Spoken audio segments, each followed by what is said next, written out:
Hey guys, in today's video I am going to be showing you how to modify your Digivices with a little on-off switch so that you can turn on a very nice nifty little backlight. You see that? And we're going to show you how to backlight your Digivices. First step, just grab your Digivice. Gonna go with, you got blue. There are a few things that you're going to need. They are listed in the description of the video. First thing we're going to do, open them up. Pull apart your shell, real nice and gentle. Okay. I like to throw all of the screws right back in there so I know where they're at. They're not rolling around the table getting in my way. Alright, now you've got this. Alright, so if you look on there, there's little screws that are circled in white. Alright, 4 of them. Get rid of all those guys. Alright, and we got our 4 silver screws out. Awesome. Super gently from that top connector there. I like to just give it a little wiggle until everything comes apart. Your screen. Okay, so this is where a lot of people ran into problems, and I don't think a lot of people were being really upfront about what was going on here with their lights.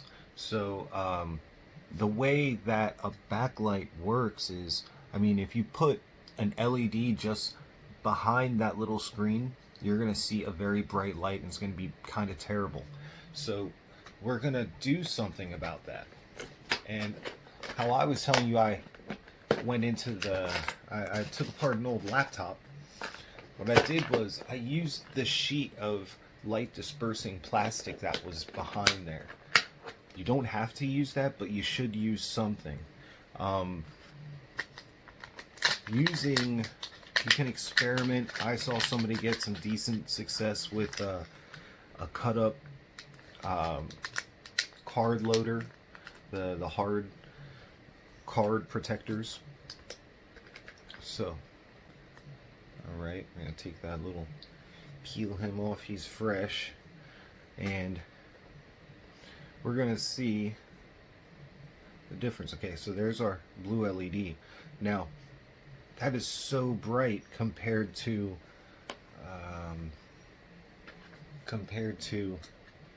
this, okay? And that's why we're using the light dispersing, that plastic, because you can see, boom, it kind of takes over. It's so much brighter, and we don't want that. We want to be able to still see what's going on in this little 1 inch by 1 inch screen. So what we do, let me show you something neat. These little sheets of plastic that I cut, do you see how it kind of creates a glow? See that? That's what we want. And I'm going to have the LED right up against there. And that's going to be all that we need. I use a few sheets of this, experiment, and see how many will fit in there for you. One isn't usually enough. I think in this guy I've got like 4 or 5. So it helps the light to travel to the other side of the screen instead of having a big bright spot. So go back to this guy and very, very gently push out the card. You'll see that slides right out if you just give it a little whack, little shake there. Alright. And then underneath the screen you'll see a little piece of plastic. You want to get that guy out. If your screen comes off, it's okay. That can happen too, and that's totally fine and totally safe. It'll line back up once you put everything back together. I try to keep them on if possible, because there's one less piece that I have to deal with, but like I said, if it comes off, it comes off. So, this little plastic tray, gone. You don't need him. Get rid of it. Okay, here's the front shell. Boom, boom, boom. Now you see that little notch there? want to get rid of that. I'm gonna start to assemble things. You can put your screen with all the different layers and things like that we put in there back inside. Make sure everything fits nice and snug. You need a good amount of wire. The wire sticking out. Okay, you're gonna take your LED and we are going to curl it, okay, around something round to make a little loop. Okay, should look like that now. Trim off the excess. Now we've got that. 2 prongs. Make sure you always got 2 prongs. Don't trim a whole prong off.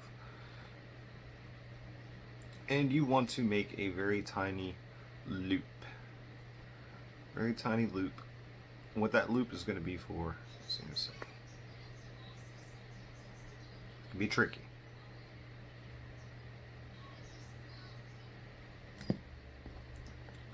Take one side of your loop.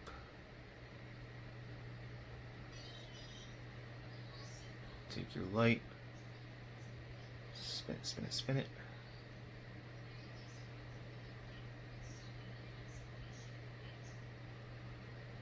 Okay, so you see I know that's terrible. I'm sorry. Sorry, guys. Okay, you see how I spun it around one of those? All right. Crimp those down. Okay, you see how it's pinched? Boom. Doesn't really give anything anywhere to go. That's what we want. Now you're going to take some shrink tube. A heat shrink tube. This is for electrical work and stuff like that. Super cheap stuff. Take that, slide it over one end. Okay, so slide that and take it all the way to the LED on both sides. You can use a lighter or some kind of heat source, but you really need to be careful when you're using a lighter or any kind of heat source like that. Don't go too much with the heat, because you don't want to damage the LED. You'll see everything tighten up. It's kind of cool to watch. Boom.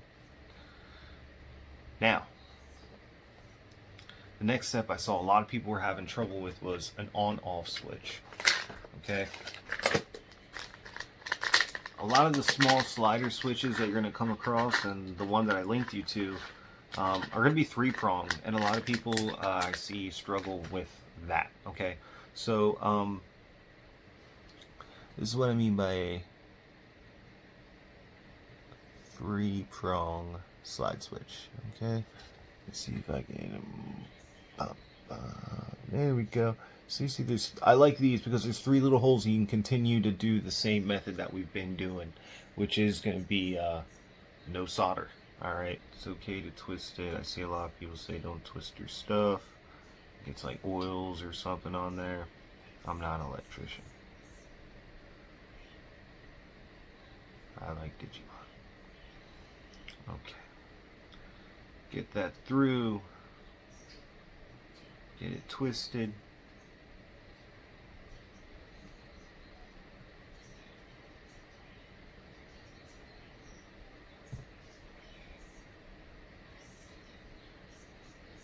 Heat shrink tube over that. And this stuff's great because it also insulates each other from touching each other. You know what I mean? So you don't have to worry about your circuit being bad or anything like that. And before you go any further, you should test your circuit out at this point. Alright, make sure it's switched over to whichever side has the middle and the side one. Alright, your side wires. Connect it.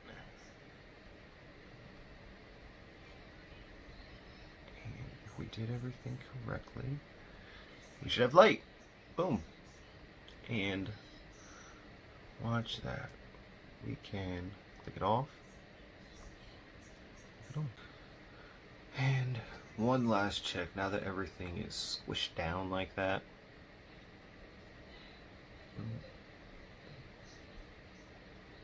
So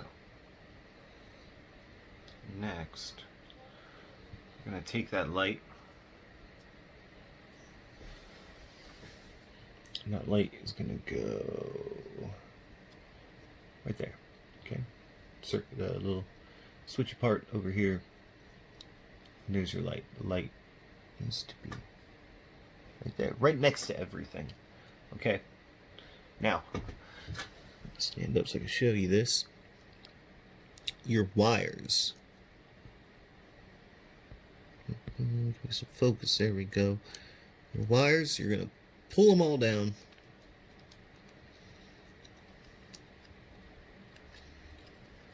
To here.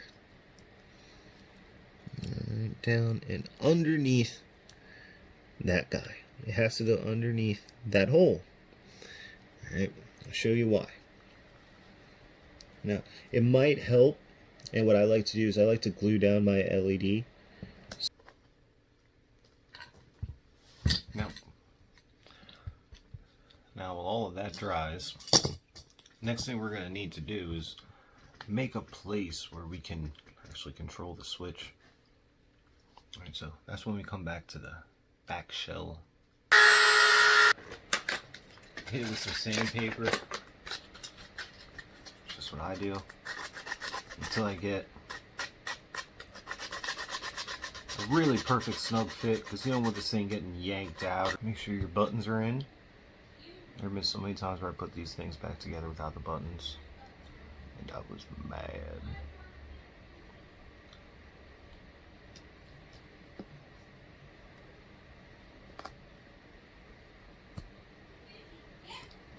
Alright.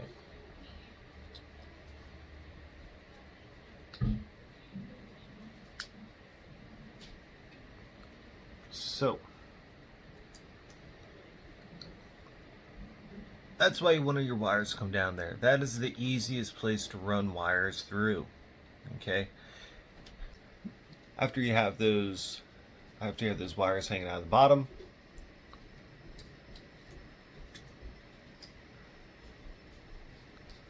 screw your 4 silver screws in. Do them evenly. Don't screw them like all the way super tight down. And make sure as you're doing it that your wires are coming out where they're supposed to be. Make sure nothing's too pinched or anything like that. You'll feel it if something feels wrong. Alright, 4 silver screws in. Now, we need a place for the batteries to run off of. So, what we're going to do,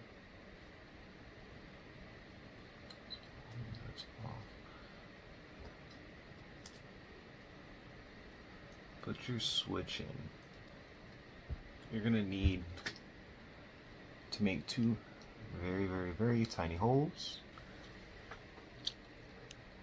See where I put those 2 little holes? That's what we're shooting for. At this point you can start assembling. Okay, and we're going to take the wire that's left over from our switch and the other wire coming off the LED and put those through the back. You know, 2 little holes that we made.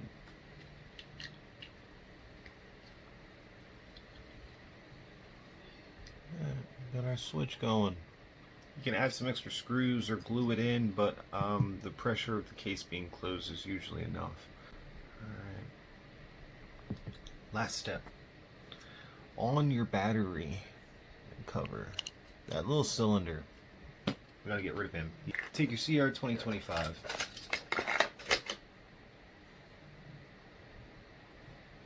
A very small bit of electrical tape.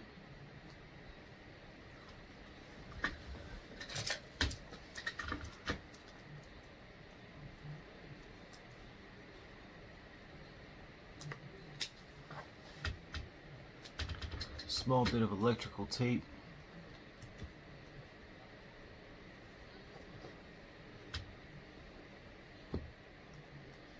We're going to tape on one side at a time to the battery.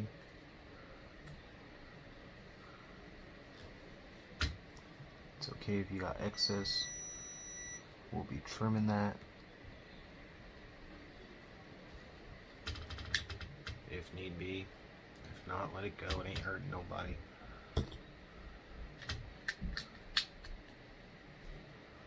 Boom. And you just finagle everything into place. There's our screwdriver.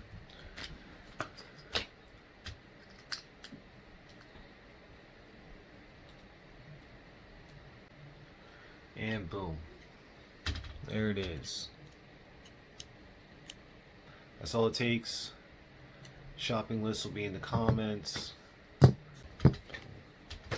get these boys all lined up. Boom, boom, boom. Thank you for watching.